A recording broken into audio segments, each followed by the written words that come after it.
राजस्थान के टीएसपी क्षेत्र में ओबीसी, एमबीसी और ईडब्ल्यूएस आरक्षण की मांग पुरजोर ढंग से उठ रही है। निकाय और पंचायत चुनाव से पहले इस मांग का खासा महत्व है। इस क्षेत्र में एमबीसी, ओबीसी और ईडब्ल्यूएस वर्ग को सरकारी नौकरियों और शैक्षणिक संस्थाओं में आरक्षण देने की मांग उठी है। गुर्जर नेता विजय बैंसला ने मुख्यमंत्री वचनलाल शर्मा को पत्र भी लिखा। ये रिपोर्ट देखिए। राजस्थान के बांसवाड़ा, डूंगरपुर, प्रतापगढ़, सिरोही, उदयपुर, राजसमंद को टीएसपी क्षेत्र में गिना जाता है।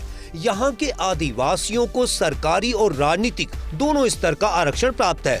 अब अनारक्षित वर्ग के लिए आरक्षण की मांग उठी है। इस बारे में गुर्जर नेता विजय बैंसला ने मुख्यमंत्री भजनलाल शर्मा को चिट्ठी लिखी है, जिसमें उन्होंने लिखा कि टीएसपी क्षेत्र के एमबीसी, ओबीसी और ईडब्ल्यूएस वर्ग के लाखों युवा सरकारी नौकरियों और शैक्षणिक संस्थानों में आरक्षण से वंचित हैं। टीएसपी में वर्तमान आरक्षण नीति के तहत एसटी को 45% और एससी को 5% आरक्षण मिलता है, जबकि बाकी 50% सीटें अनारक्षित रहती हैं। राजस्थान के गैर टीएसपी क्षेत्रों में एमबीसी 5%, ओबीसी 21% और ईडब्ल्यूएस को 10% आरक्षण मिल रहा है। विजय बैंसला ने लिखा कि असमानता सिर्फ टीएसपी क्षेत्र में जन्म होने से या निवास के आधार पर है, जो भारतीय संविधान के अनुच्छेद 15(1), 16(1) और 16(2) का स्पष्ट उल्लंघन है। संविधान राज्य को अपने नागरिकों के साथ क्षेत्रीय आधार पर भेदभाव का अधिकार नहीं देता है। टीएसपी क्षेत्रों में अनारक्षित वर्ग को राजनीतिक आरक्षण भी हासिल नहीं है। ऐसे में इन्हें आरक्षण का अधिकार मिलना चाहिए। जो ओबीसी, एमबीसी और ईडब्ल्यूएस की जो जनसंख्या है वो करीब 30 से 35% है। तो टीएसपी क्षेत्र के 30 से 35% युवाओं को और परिवारों को हम आगे ही नहीं बढ़ाना चाह रहे, तो इससे तो डिस्पैरिटी बढ़ेगी, भेदभाव बढ़ेगा टीएसपी में। तो टीएसपी का क्षेत्र आगे बढ़ेगा कैसे?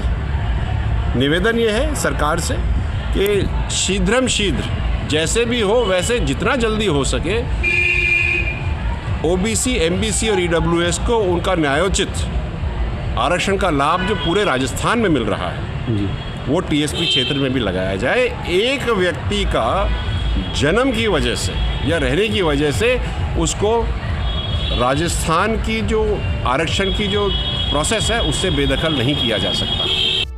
उधर जनसंख्या के अनुपात में आरक्षण को लेकर आदिवासी संगठनों की मांग है कि टीएसपी क्षेत्र में अनुसूचित जनजाति या यूं कहें कि एसटी वर्ग को उनकी जनसंख्या के अनुपात लगभग 70 से 80% आरक्षण दिया जाए। वर्तमान में सरकारी नौकरियों और शिक्षण संस्थानों में एसटी के लिए 45% आरक्षण का प्रावधान है।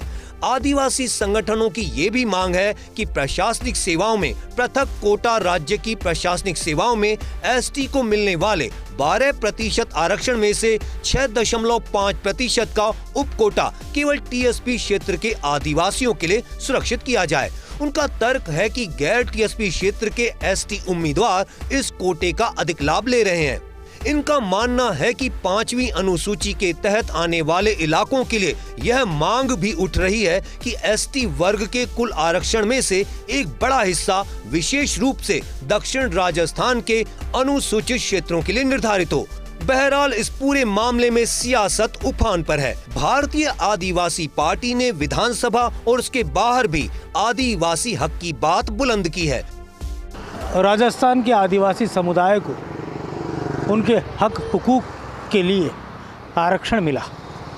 सरकार चाहे केंद्र में किसी की भी रही हो और राजस्थान में किसी की भी रही हो, आदिवासियों को उनका हक देने का प्रयास किया गया और टीएसपी के क्षेत्र में आरक्षित वर्ग के तौर पर उन्हें स्थापित किया गया।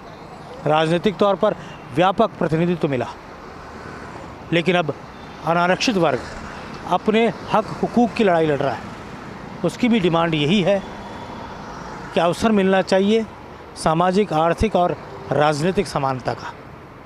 कैमरा जर्नलिस्ट जितेश के साथ योगेश शर्मा, फर्स्ट इंडिया, जयपुर।